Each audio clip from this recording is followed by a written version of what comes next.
அதிமுக மாநில மகளிரணி நிர்வாகிக்கு சொந்தமான நிலத்தை போலி ஆவணங்கள் மூலம் அபகரித்து சொந்தமாக நகரமைத்து விற்பனை செய்ததாக திமுக பேரூராட்சி தலைவியின் கணவர் உள்ளிட்ட 3 பேர் மீது போலீசார் மோசடி வழக்கு பதிவு செய்துள்ளனர்.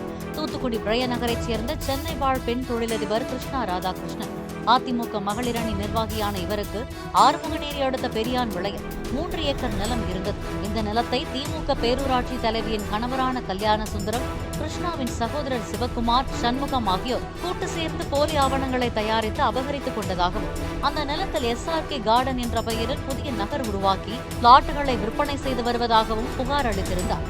அதன் பேரில் 3 பேர் மீது மோசடி வழக்கு பதிவு செய்து போலீசார் விசாரித்து வருகிறார்கள்.